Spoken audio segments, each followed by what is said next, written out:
देखो टुनटुनी, अब तक तुम 11 बेटियों को जन्म दे चुकी हो। मुझे सिर्फ एक बेटे की इच्छा थी। इस बार बेटा ना हुआ तो तुम एक दर्जन बेटियों की माँ बन जाओगी और मैं तुम्हें घर से निकाल दूंगा। हे भगवान, इस बार तो मुझे एक बेटा दे दो, नहीं तो मेरे पति मुझे घर से बाहर निकाल देंगे। टुनटुनी अंडे पर बैठी हुई थी, तभी अंडा टूटने की आवाज सुनकर टोनू आता है। टुनटुनी बताओ, बेटा हुआ है या बेटी?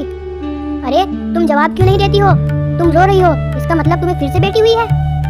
अजी मैं आपको क्या बताऊं, ये आंसू दुख के नहीं खुशी के आंसू है। भगवान ने इस बार हमें बेटा दिया है। अरे वाह, आओ बेटा मेरे पास आओ, अब से तुम मेरे साथ रहोगे।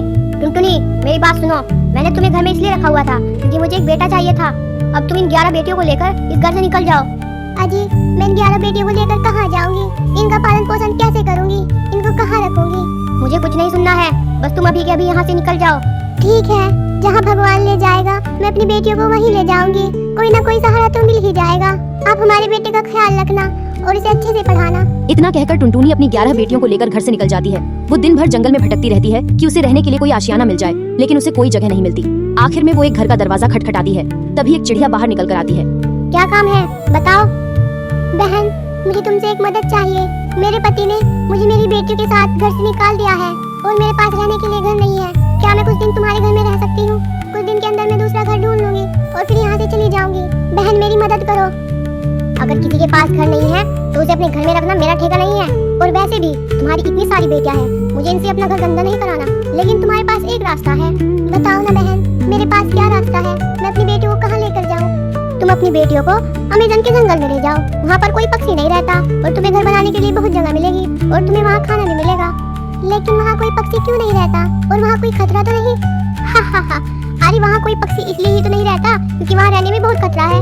इतना कहकर चिड़िया वहाँ से चली जाती है। माँ मुझे बहुत भूख लगी है माँ, मुझे खाना दो, नहीं तो मैं भूख से मर जाऊंगी माँ। अब बेचारी टुनटुनी के पास उस जंगल में जाने के अलावा कोई रास्ता नहीं बचा था। अब भगवान के भरोसे मैं तुम सभी को उस जंगल में ले जा रही हूँ, इसके अलावा अब और कोई रास्ता नहीं बचा। इतना बोलकर टुनटुनी अपनी बेटियों को अमेज़न के जंगल में ले जाती है। वहाँ उसे एक खाली घर दिखता है। वो सभी उस घर में चले जाते हैं। मोनी बेटा, मैं तुम सभी के लिए खाना लेने जा रही हूँ। मेरे जाते ही दरवाजा बंद कर लेना और चाहे कुछ भी हो जाए, जब तक मैं ना कहूँ दरवाजा मत खोलना। जब मैं लौट कर आऊंगी तो मैं ये आवाज निकालूंगी, मैं आई, दरवाजा खोलो। ये सुनते ही दरवाजा खोल देना। ठीक है माँ, जब आप ये आवाज निकालोगी मैं तभी दरवाजा खोलूंगी, लेकिन आप जल्दी ही लौट कर आना माँ। टुनटुनी जैसे ही खाना ढूंढने के लिए घर से निकलती है। आज तो खाने का काम बन गया, अब मैं इस चिड़िया के बच्चों को खा जाऊंगी। हा। चील दरवाजा खटखटाती है। लगता है कोई दरवाजे पर है, लेकिन माँ ने मना किया था कि जब तक मैं ना बोलूं दरवाजा मत खोलना, इसलिए हम दरवाजा नहीं खोलेंगे। ये लोग दरवाजा क्यों नहीं खोल रहे? लगता है मुझे इनकी माँ की तरह आवाज निकालनी पड़ेगी, तभी ये दरवाजा खोलेंगे। मैं आई, दरवाजा खोलो। मैं हूँ तुम्हारी माँ, दरवाजा खोलना बेटा। माँ आ गई, अब दरवाजा खोल देती हूँ।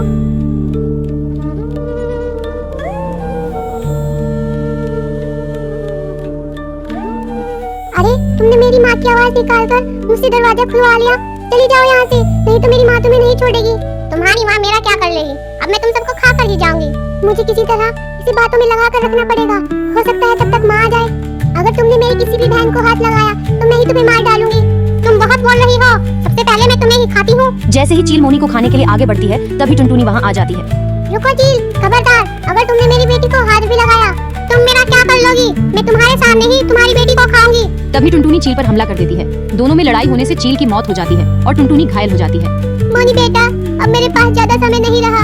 तुम्हारी सुरक्षा करने के लिए अब मैं नहीं रहूंगी, इसलिए तुम अपनी बहनों को लेकर इस जंगल से चली जाओ। ये जंगल तुम्हारे लिए सुरक्षित नहीं है बेटा। टुनटुनी इतना बोल ही रही थी, तभी उसकी मौत हो जाती है। माँ, अब हमें छोड़कर चली गई, अब हम आपके बिना कैसे जिएंगे माँ?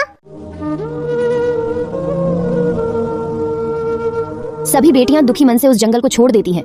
मोनी दूसरे जंगल में घर ढूंढ लेती है और सभी बहनें मेहनत करके अपना पेट पालती हैं। एक दिन एक बूढ़ा चिड़ा उन्हें दिखता है। वो बैठा हुआ रो रहा था।